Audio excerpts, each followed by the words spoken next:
hidup tuh banyak dikejar-kejar. Kalau saya mau dapetin dia susah nih kalau ikut antrian. Saya deketin ibunya aja. Oke, tapi sebelum kita berbicara tentang tujuan dan masa depan ya, saya yakin perjalanan itu kan selalu panjang. Kita bisa melihat ke belakang dan mengambil dan melihat bahwa sebenarnya nggak ada yang kebetulan dalam hidup ini, dan dari yang lalu itu ya bisa memperkuat kita dan mempersiapkan kita untuk ke depan. Kalau saya kembali ke beberapa masa lalu yang ada di hidupnya Kang Emil, mungkin masa remaja deh. Ya, apa masa remaja yang paling diingat? Masa remaja yang paling diingat itu saya nakal, tapi bukan kriminal ya, khas. Jadi kalau di zoom nih wajah saya, ini mohon maaf ya, di sini robek nih, ya karena main bola. Gitu. Di sini ada luka-luka kena jarum, di sini pernah hitam kena lampu teplok. Okay. Karena saya hiperaktif Mbak, Iya. tipikal anak laki-laki. Saya baru ketemu jawabannya tuh hari ini. Jadi gennya lelaki itu memang membuat motoriknya itu kan lebih besar dari perempuan ya.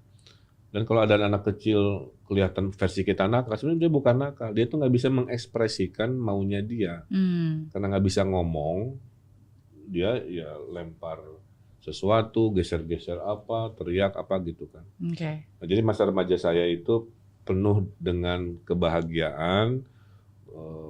Dikejar-kejar petani sama anjingnya di sawah ada gitu kan, karena saya nyabutin itu ada tanaman di antara sela-sela padi namanya itu genjer. Genjer itu kayak kangkung lah.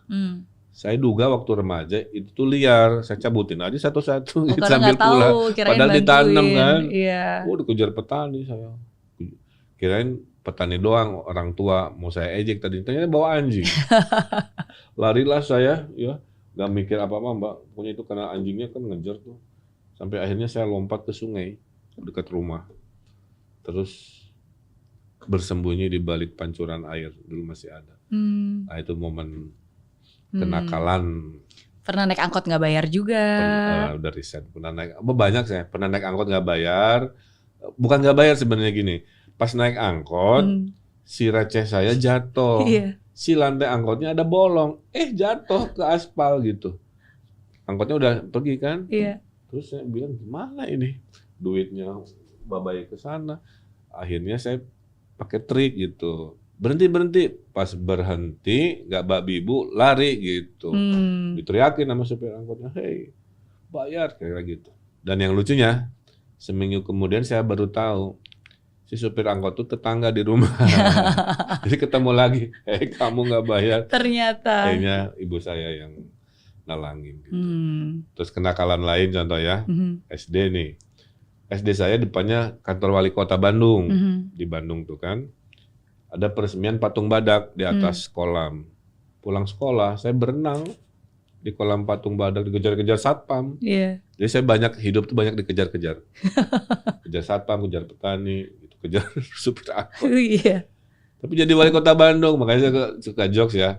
Kalau mau jadi wali kota Bandung, kamu harus berenang dulu di kolam. Tempat saya dulu berenang. Gitulah. Jadi hiperaktif, nakalnya nakal motorik, ya, dan akhirnya jadi orang kreatif memang. Tapi emang nggak bisa diem sih, karena kan juga. Makanya saya nggak bisa punya pekerjaan, maaf ya, yang rutin, Mbak. Yang rutin itu aja SOP-nya gitu ya. Input outputnya tuh sama, saya nggak bisa. Makanya jadi pemimpin cocok. Tiap hari masalahnya beda-beda. Cari solusinya beda-beda, mendeliver solusinya beda-beda. Jadi cocok. Saya jadi CEO, jadi gubernur, wali kota gitu. Saya menikmati. Mungkin Tuhan kasih takdir yang pas. Betul, di waktunya juga yang pas. Di waktu yang betul. Tapi kalau tadi ngebayangin Kang Emil bilang hidupnya selalu dikejar-kejar gitu ya. Nggak cuma dikejar-kejar, ada seseorang yang Kang Emil juga selalu kejar-kejar sampai akhirnya didapatkan, yaitu Bu Atalia. Ya kan, katanya baru tahu itu orang ke-42 yang mengejar dan akhirnya malah. Jadi Bu Atalia itu didapat. Seperti Milea lah ya, saya Dilannya karena tahun 90. Jadi Bu Atalia itu tercantik di kampungnya. Saya taunya gini, pas mau ke rumahnya, cowok-cowok tuh banyak Mbak. Dia kayak dokter gitu, pengen mencuri hatinya lah ya. Ada tentara, ada preman kampung, ada mahasiswa orang kaya macam-macam. Saya bilang kalau saya mau dapetin dia susah nih kalau ikut antrian.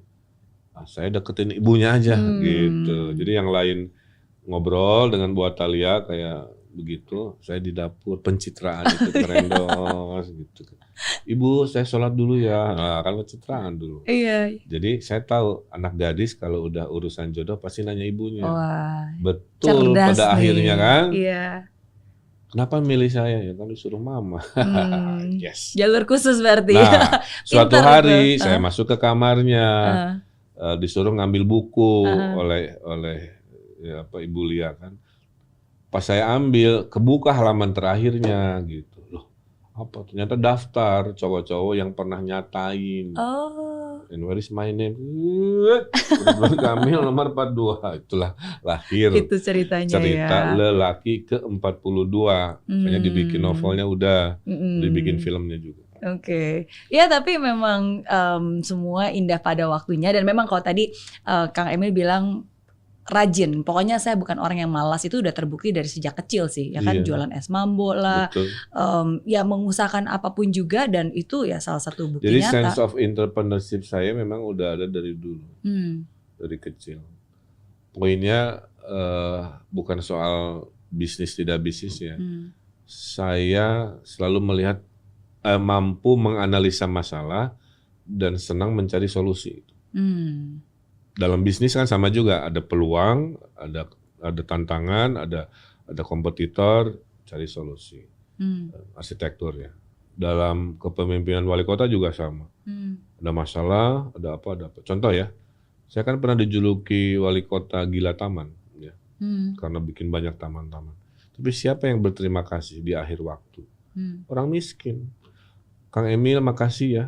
Dulu saya cari bahagia harus ke mall bersama anak-anak saya. 2 minggu pertama saya punya uang. 2 minggu terakhir saya habis uang, Pak. Anak-anak nangis sedih, Pak. Tapi sejak Bapak bikin banyak taman, sekarang anak-anak saya nggak suka ke mall.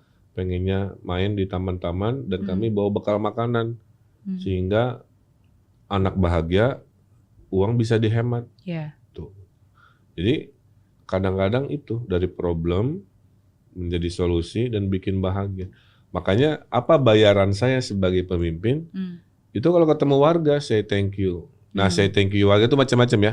Ada yang bikin lagu, lu banyak banget, belasan lagu tentang saya. Ngasih sketsa kayak gini, wah itu mah udah puluhan. Terus macam-macam lah ya. Ciri pemimpin disukai, ini tolong dipegang ya rumusnya. Mengukur pemimpin dicintai cuma satu hari ini. Dimintain selfie, udah itu aja. Cuman sekarang levelnya lebih histeris, Mbak. Jadi ini pernah luka-luka nih, Mbak. Dicakar kayak Wolverine begitu. Waduh. Oleh ibu-ibu. Ganas ya. Iya, aduh. Makanya saya lebih takut ibu-ibu ketimbang bapak-bapak. Bapak-bapak masih bisa diingat, ibu-ibu mah aduh susah. Oke.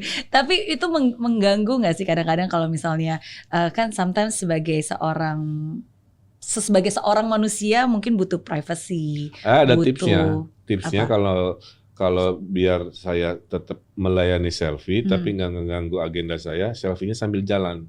Pak Ridwan selfie, ayo Bu sambil jalan. Jadi dia Iya. Tahu-tahu saya udah ke mobil. Oke. Tapi kalau saya diam menerima selfie-nya, yuk.